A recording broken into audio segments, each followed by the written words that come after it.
નમસ્કાર મિત્રો, ગુજરાત તકમાં આપનું સ્વાગત છે। જેના લાંબા સમયથી આપણે રાહ જોઈ રહ્યા હતા તે વિસાવદર અને કડી વિધાનસભા બેઠકની ચૂંટણી પંચે જાહેર કરી દીધી છે। ત્યારે વિસાવદર બેઠકની વાત કરીએ તો આમ આદમી પાર્ટીએ અગાઉથી જ તૈયારીના ભાગરૂપે ગોપાલ ઇટાલિયાને પોતાના ઉમેદવાર જાહેર કરી ચૂક્યા છે। ગોપાલ ઇટાલિયા ઘણા લાંબા સમયથી વિસાવદરમાં રહે છે। તેઓ ગામડે ગામડે પ્રવાસ કરી રહ્યા છે, લોકોને મળી રહ્યા છે, લોકોની સમસ્યા જાણી રહ્યા છે। ત્યારે હવે ભારતીય જનતા પાર્ટીએ પણ ચૂંટણી જાહેર થયા બાદ તૈયારી આરંભી દીધી છે। ભારતીય જનતા પાર્ટી તરફથી કડી વિધાનસભા બેઠક અને વિસાવદર બેઠક પર પ્રભારી અને સહસંયોજકની યાદી જાહેર કરવામાં આવી છે। આ યાદીની વાત કરીએ તો કડી વિધાનસભા બેઠક માટે સુરેશભાઈ પટેલ અને દશરથજી ઠાકોરની પ્રભારી તરીકે નિયુક્તિ કરવામાં આવી છે। આ ઉપરાંત વિનોદભાઈ પટેલ અને હિમાંશુભાઈ ખમારની સંયોજક અને સહસંયોજકના પદે નિમણૂક કરવામાં આવી છે। વાત કરીએ વિસાવદર બેઠકની તો વિસાવદર બેઠક માટે ભારતીય જનતા પાર્ટીએ કમલેશ મીરાણી અને જયેશ રાદડિયાની પ્રભારી તરીકે નિયુક્તિ કરવામાં આવી છે। જયેશ રાદડિયા હાલ જેતપુરના ધારાસભ્ય છે અને આ ઉપરાંત વાત કરીએ તો ભરત વડાલિયા અને નરેન્દ્ર કોટિલાની સંયોજક અને સહસંયોજક પદે નિમણૂક કરવામાં આવી છે।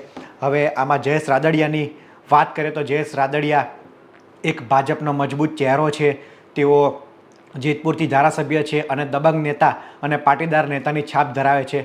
જયેશ રાદડિયાની વાત કરીએ તો તેઓ મૂળ કોંગ્રેસના હતા। કોંગ્રેસમાંથી તેઓ 2013-14માં ભાજપમાં જોડાયા હતા। આ અગાઉ તેઓ કોંગ્રેસમાં ધોરાજીના ધારાસભ્ય રહી ચૂક્યા છે। ત્યારબાદ તેઓ મોદી સરકારમાં મંત્રી બન્યા હતા। તત્કાલીન સીએમ નરેન્દ્ર મોદી જ્યારે હતા 2013-14માં ત્યારે તેઓ રાજ્ય કક્ષાના મંત્રી બન્યા હતા। ઉડ્ડયન મંત્રીની જવાબદારી તેમને સોંપવામાં આવી હતી। આ બાદ 2016માં વિજય રૂપાણી સરકારમાં તેઓ કેબિનેટ મંત્રી પણ રહ્યા હતા। જયેશ રાદડિયા એક એવી છાપ ધરાવે છે કે 2017માં જે પાટીદાર અનામત આંદોલન ચાલતું હતું આ બધા વચ્ચે પણ તેઓ ધારાસભ્ય પદે ચૂંટાઈ આવ્યા હતા। એટલે કે તેમના વિસ્તારમાં તેમનું પ્રભુત્વ આ પરથી જાણી શકાય છે કે તેમનું કેટલું પ્રભુત્વ છે। આ ઉપરાંત તેઓ જ્યારે 2022માં ફરીથી જેતપુરના ધારાસભ્ય તરીકે ચૂંટાઈ આવ્યા હતા અને થોડા સમય અગાઉ ઇફકોની જે ચૂંટણી થઈ હતી તેમાં તેમણે ભાજપના મેન્ડેટ વગર તેમના અંગત માણસને ઊભા રાખ્યા હતા અને તેઓ જીત્યા હતા। એટલે કે ભાજપના મેન્ડેટ વિરુદ્ધ જઈને પણ તેઓના ઉમેદવાર જીત્યા હતા।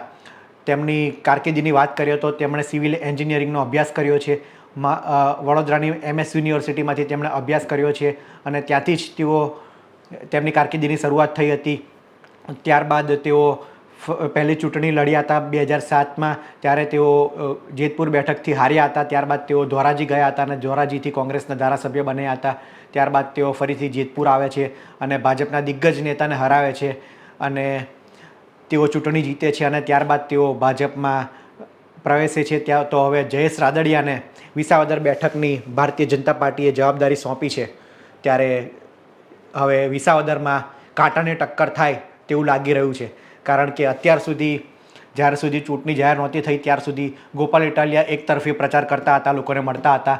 ત્યારે હવે ભાજપ દ્વારા જયેશ રાદડિયાને પ્રભારી બનાવીને એક મોટી ગેમ ભાજપે માસ્ટર પ્લાન ગણી શકાય, કારણ કે જયેશ રાદડિયા મૂળ કોંગ્રેસના હતા, તેઓ ભાજપમાં આવ્યા છે। પાટીદારમાં ખાસું એવું પ્રભુત્વ ધરાવે છે। વિસાવદર બેઠકની પણ વાત કરીએ તો વિસાવદર પાટીદાર પ્રભુત્વ ધરાવતી આ બેઠક છે। મોટાભાગના લોકો અહીંયા ખેડૂતો છે અને ખેતી સાથે સંકળાયેલા લોકો છે।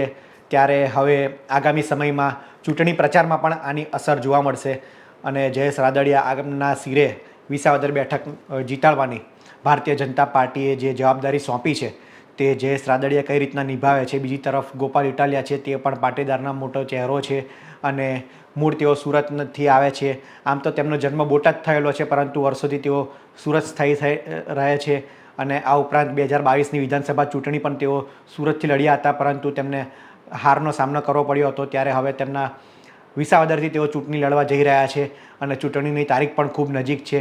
ત્યારે એક તરફ ગોપાલ ઇટાલિયાનો પ્રચાર હશે, બીજી તરફ ભાજપના અને કોંગ્રેસના જે ઉમેદવાર જાહેર કરવાના બાકી છે, તો ભાજપ તરફથી કોણ ઉમેદવાર જાહેર થાય છે, કોંગ્રેસ તરફથી કોણ ઉમેદવાર જાહેર થાય છે।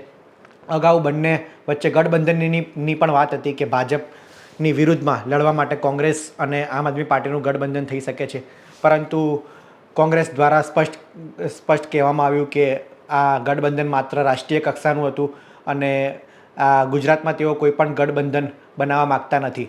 તો કોંગ્રેસ પણ ઉમેદવાર તરીકે કોને ઉતારે છે, શું કોંગ્રેસ મજબૂત ઉમેદવાર ઉતારી શકે છે તે જોવાનું રહ્યું. આ મામલે આપનું શું કહેવું છે તે અમને કોમેન્ટમાં જરૂર કહેજો. આ વિડીયોમાં હાલ આટલું જ. ધન્યવાદ.